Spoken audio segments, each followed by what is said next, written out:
Welcome to the archives. Usually I make videos for myself, and I like to call it the archive, but I never share them with people, or sometimes I'll like call my phone and I'll leave a voicemail thing for myself to listen to in the future that's like, hello, I love you so much, I hope you're doing well. So yeah, this is basically that. It's for me. Hello, my future self. Here is present Sosa, past Sosa. Well, every moment's like past, but I just wanted to make this archive to talk about everything that I've read and watched this month. So one of the first things that I wrote in my diary was how art is redemption and art is like revolt and stuff, and how necessary it is to create art. And I talked a bit about Gabor Mate and how he has this quote about how depression is basically repression of like authenticity and of ourselves and who we truly are. And art is the exact opposite because it's pure expression, usually pure expression. Like when you feel it and you write or you draw or you take a photograph or whatever, you're fucking feeling yourself. Maybe not all the time, but most of the time. That's usually what you should be aiming for, right? Like letting it pour out of you. I guess the art that I make isn't like that, or the art that I choose to share isn't like that. The art that I do make, like in private, is more like that, which I think is just as important. We're all part of this. It's like the local and the global and the individual and the universal, and we are finite in the infinite. Guys, you guys Hegelians? Any Hegelians out there? I'm joking. Yeah, so one of the first things that I watched this month was Nosferatu, and it was okay. It was kind of like an actual fairy tale, which I wasn't expecting, and it was really interesting because it was one of the only movies where a woman was kind of depicted as like Christ-like almost. I mean, maybe I might be wrong. Okay, like I feel like sharing stuff publicly is really scary, because what if someone watches this and they're like, oh, that's not true, there's this and this and this. I'm not saying that I know everything, because I don't. I'm very ignorant. But yeah, it was the first thing I've ever watched art. Like, I've never even read a book where a woman was like depicted as Christ-like, like giving selflessly, sacrificing themselves for the benefit of like humanity, and like just this ultimate Christ-like sort of figure. And Nosferatu was just like this evil, purely self-destructive type of evil person. I wrote a little bit about the crazy old man in Nosferatu that's like, Arr! I guess he's like, he's doing it almost selfishly, because it's like he desires. That's fucked up, and like Nosferatu just kind of fucking takes advantage of him because he's feeble-minded in that way. I kind of write, okay, pulling out the source. Giving into desire and ego leaves us vulnerable to exploitation from those who play into those things of ourselves for selfish and self-serving purposes. Maybe this is the metaphor of the devil, how our desire leaves us vulnerable to temptation, manipulation, and ultimately betrays us. It promises, it looks beautiful, but it is deceit, short-term gratification. The crazy old man in Nosferatu is a good example of how desire leaves us vulnerable to an even more selfish, absorbed ego that is manipulative and takes advantage. Also, from a feminist point of view, weaponizing misogyny and patriarchy. I'm not gonna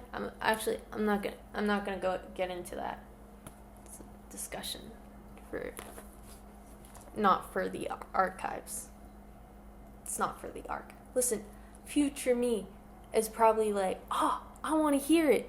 What is it? And now I have to dig through my journal and find that fucking page. Listen. It's not worth it. It's not worth it. Or maybe future me is like, I don't care. I know what you're thinking. We're having a telepathy moment. I'm you, bro. I'm you. Right now, listen. We're each other. Yeah, I thought that was kind of interesting. I also read Notes from the Underground, which reminded me a little bit of Nosferatu. Teensy bit. Because Dostoevsky and Robert Eggers both sort of have this Christian thing going on that's not really explicitly Christian, but that's the way I interpreted it.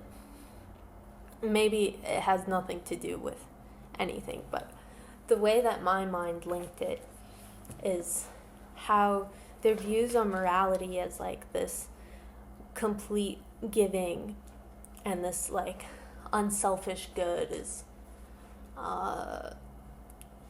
has to do with like a higher level thinking. I didn't explain that well. But then, okay, so the prostitute in Notes from the Underground is like a redeemable soul. Like, she's with the world, and she's giving, and she's all the things that the underground man sort of isn't. And the underground man, he's aware to the extent of his ego, and he has this savior complex, and he's just like this little worm of a man. Because just like the little vampire in the end of the movie, he's just like all this shriveled up and pathetic and sad, and yeah, I don't know. That's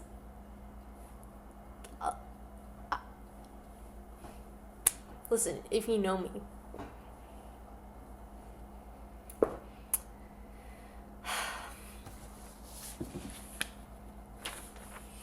the next thing that I read was an article by Nikos Papagiadis.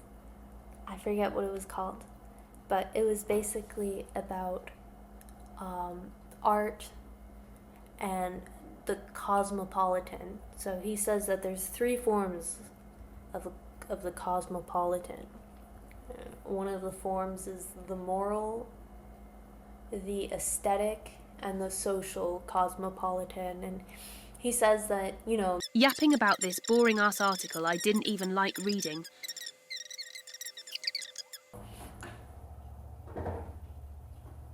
Would I recommend this? No, I don't think you should read it. The other thing that I read was Making Multiplicity by Gerald R. something. I don't know him, but I think he's an MIT professor. It's just another one of those articles that was in the same book, and he's like, I think he's like a French weeaboo, or maybe he is actually French and it's like translated, but he writes like a French person, because like he has like sentences that are really long, or like not sentences but paragraphs, or that could be condensed into little sentences. So I don't recommend that read either.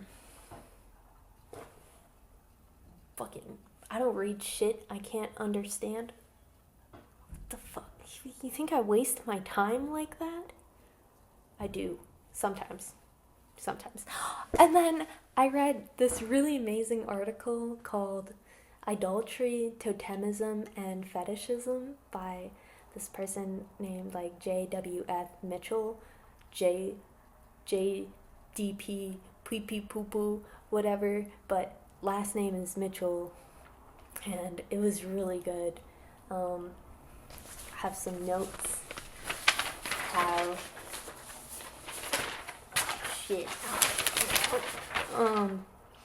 how there's three forms: object relations, and the image as God is the idol, and the image as society is the totem, and the image as materiality is the fetish. And he has this one quote in this essay where he's talking about Lacan's symbolic, real and imaginary, and he says that there's some resonances, and I think it's just because I recognize those words. I was like, yes, it all makes sense. Because I wrote how the symbolic is like the realm of like language, and it's socially contingent because, you know, it has to do with language, and language is like it's not for the self, it's for the other almost. And it's structured, it's organized, and it makes sense that it's linked to totemism because it's representations that order social identity and symbolism, symbolism of the society and of the culture, like the social order.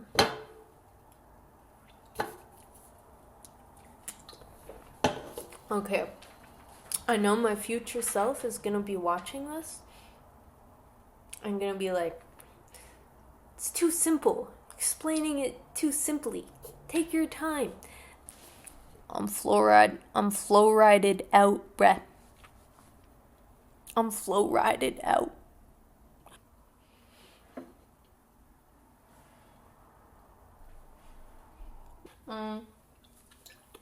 And the imaginary makes a lot of sense because it's the realm of images, the imagination, illusion, recognition, how people perceive the world, and it makes sense in relation to fetishism because when we fetishize something, we hold something on a pedestal, then it's disproportionate to what it is in reality. And the article references the movie Sunset Boulevard, which I haven't watched, but you gotta watch it. Future me, if you're watching this, you gotta watch Sunset Boulevard. But anyways, so the author mentions the scene where this guy takes like a stocking and he hangs himself with it, and he references that scene in the article to talk about how the idol is actually very dangerous and very scary. And it reminded me of the real, because the real is like the dramatic core. When the imaginary and the symbolic are gone, then it's like this terrifying moment. Like facing the real is like a confrontation maybe of our own mortality, not morality. He mentions the sublime as well, just very briefly. He only mentions it once. But yeah, the mathematical is like so vast, so large that it's beyond our comprehension because it's the infinite. And then dynamical is like when it's terrifying. And so like that's something like the idol, which makes me think of pandemics. And like the short story that I read by Edgar Allan Poe this month called The Mask of the Red Death. I spoke to this person at my university who told me that that was also a movie, but I haven't watched it. But he said that it was a really bad movie and that I shouldn't watch it, so I'm not gonna watch it. But it reminded me of the short story by Edgar Allan Poe, because but the totem of the plague is like the science that's around it. It reflects our understanding and how it advances throughout history and stuff. And like maybe the fetish is like the way that we speak about it and like our fears around it and stuff. And then when we confront the real is when it happens, like really happens.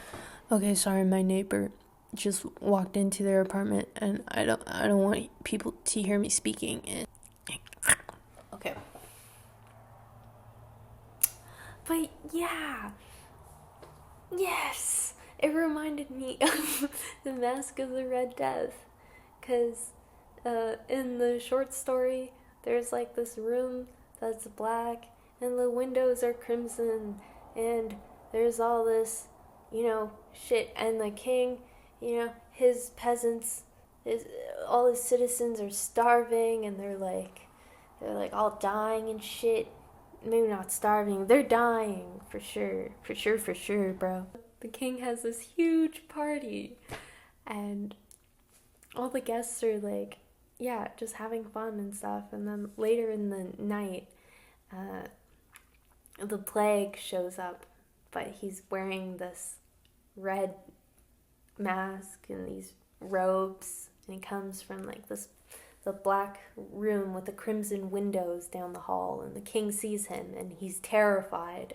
It's like this scary moment. He's like, "Who are you?" And then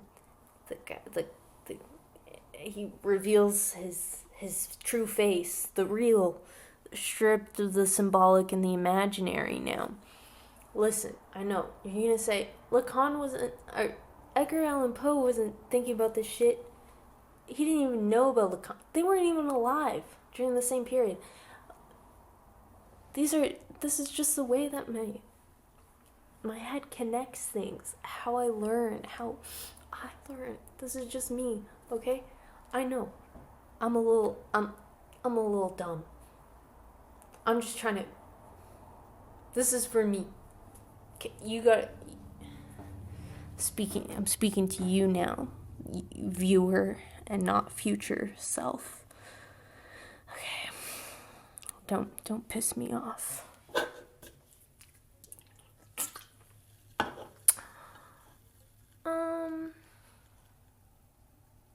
What was I talking about? The real, the symbolic, the sublime. Oh.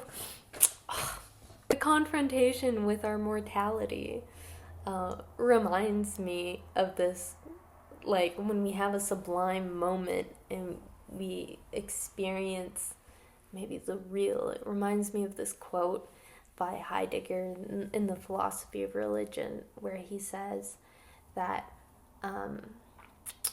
our first confrontation with death is the beginning of our ontology, which makes I don't know, which is just such a great quote, because then it makes me think about how, like, yeah, the moment you become sentient and you realize, like, holy fuck, I am this living, breathing being, and there's blood pulsing in my veins, my heart is beating, and I'm alive.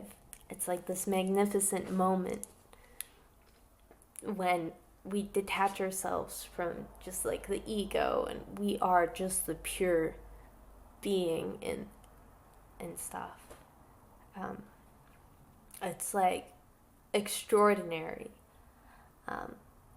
in a way that's like extraordinary, because it's like an ordinary thing, and it's like, well, obviously, fucking obviously, I realized that when I was 12 years old, bro.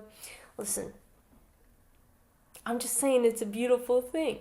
You can realize it when you're like 9, but like you could be 9 years old and you're just like, holy fuck, oh my god. And it's like a nice thing. Okay, what else did I read? I watched Beowulf, the animation. Listen, I have the book. They make you read it as like a first year book at my old university. My hand looks weird. Okay, stop. And I didn't like it. It wasn't really true to the. It was sort of true to the book. Okay. I feel bad for Grendel because he's just trying to live, trying to be in his cave. He's kind of like me, dude. Like, if we're being honest, he's just like me, bro. Like, like imagine there's like a party going on next door, and I'm just like,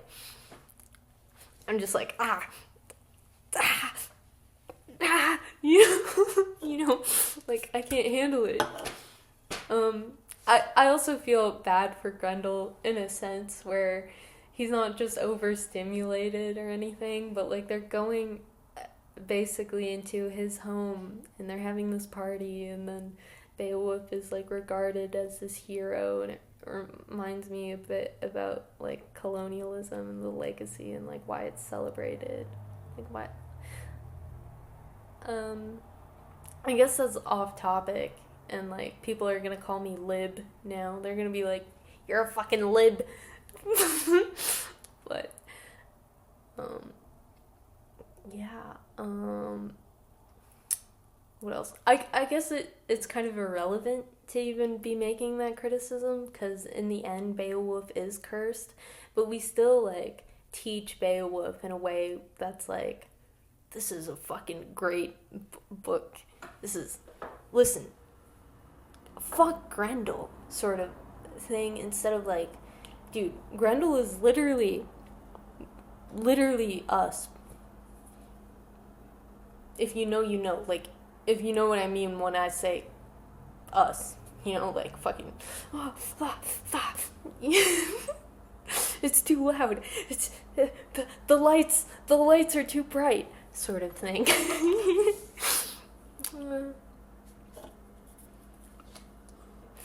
was thinking about reading some more Dostoevsky, like the brothers Karamazov and stuff, and